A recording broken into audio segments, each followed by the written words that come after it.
Hello, my name is Anthony Terrell and I'm ESL Coordinator. And in this module, we're going to learn about the student sign-in sheet.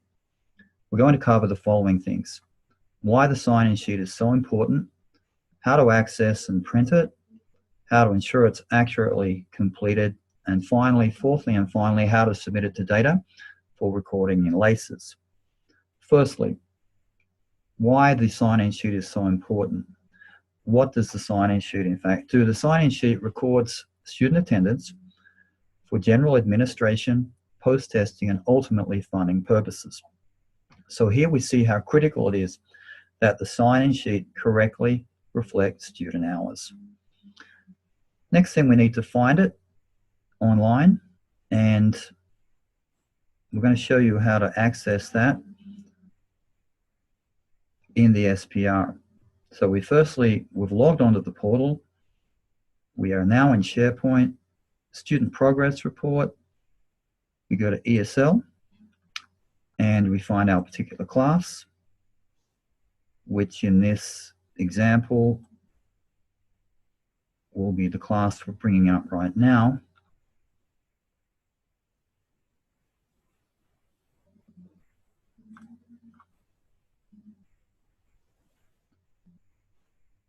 Click on ESL Sign In Sheets. That's the second tab from the left, is the one we're most interested in right now.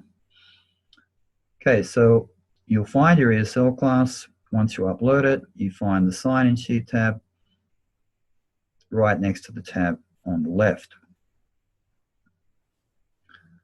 We can see that there's one thing that remains to be completed, and that is the date. Now, printing and placement of the sign-in sheet. In preparation for your class, we'll print the sign-in sheet, which is updated by our data team every Monday. We'll need to go to the SPR and SharePoint at the beginning of every new week of class and print from the updated SPR. This is critical that we print from the updated SPR, not from an old SPR, which may not reflect the correct students that you actually have currently in your class.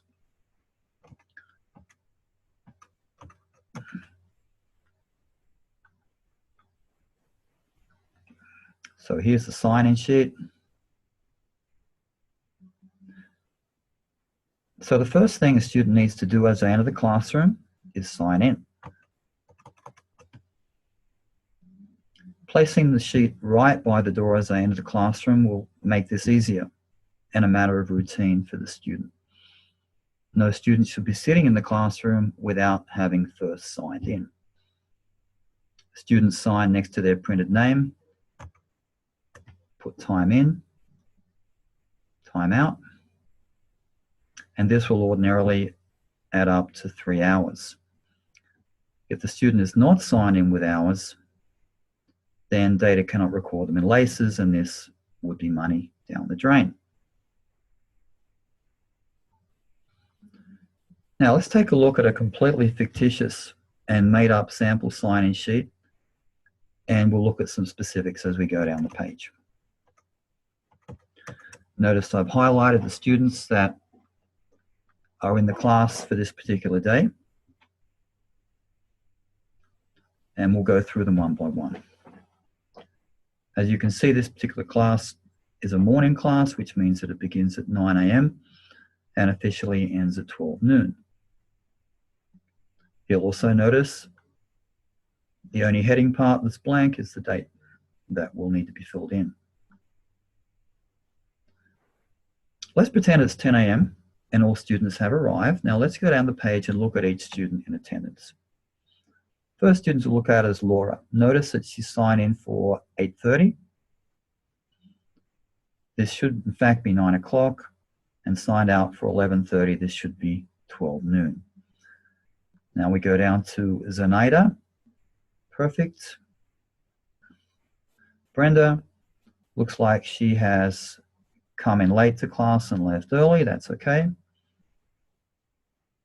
Maria, however, we can see here, it's missing a signature, so she'll need to sign her name. Mariella's looking good. And we see Blanca and Rosario. Notice that Blanca and Rosario have signed next to each other's name. Simple arrows could correct this with the teacher's initials. Thomas needs to put in his hours as we go down the page. He signed in, but he has not put in his hours for that day. Alma needs to sign out. Needs to put her time out time. And as we go down the page, we'll see there are a couple of students that added there that are not on obviously the pre-printed sign-in sheet. Jovita and Manuel. We'll need to investigate that. Perhaps they're walk-ins, we don't know, but we'll need to find that out. And you'll see that Manuel has not signed in, so he'll need to do that in any event. Okay.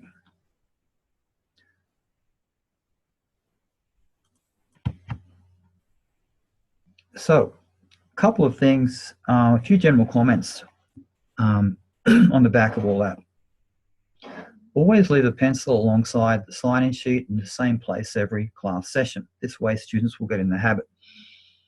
Make sure each student signs in when they first come into the classroom. Getting them into good habits early is very, very important. Repetition will help this, and our funding, in fact, depends on it. Let's encourage attention to detail and accuracy in our students. In their job, as much would be expected. And an important note is that the sign-in sheet should be an accurate reflection of their actual time in class and is in fact subject to state and federal audit. This is no joking matter. Data will round off hours. Students won't need to round off their hours when it comes to reporting their hours in class. Simply, they'll put the hour they arrive and the hour they leave. One final but important note is that if you happen to notice after all the students have left, after you've dismissed the class, that a student has forgotten to sign in, you can write in the signed part, okay, along with your initials and the hours that that student attended if you're sure of that fact. This would be the rare exception that you would have to do this. However, we really need to find that out, to confirm that, to adjust any errors during the class or before the dismissal. Okay, how to submit the sign-in sheet. It's worth repeating that we should check the sign-in sheet before dismissing our class to confirm that all students have signed in. And we submit the sign-in sheet as follows.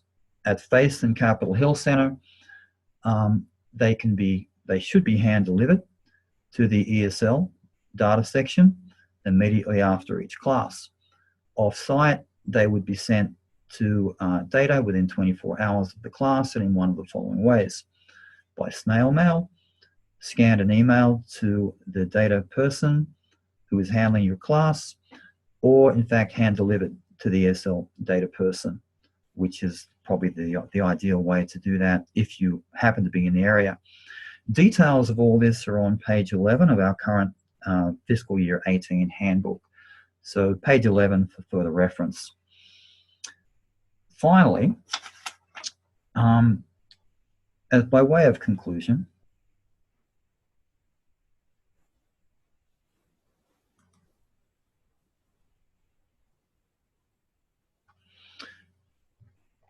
AJ, long pause. We'll get rid of that. Ready, set, go. Hopefully you found this presentation useful. We now know why the sign-in sheet is so important, how to find and access and print it, how to make sure it's an accurate reflection of student attendance reality, and how to submit it to data so they can then record it in LACES. Thanks for joining me. We hope you found this useful. If you have any questions, don't forget your best resource is your coordinator. Take care.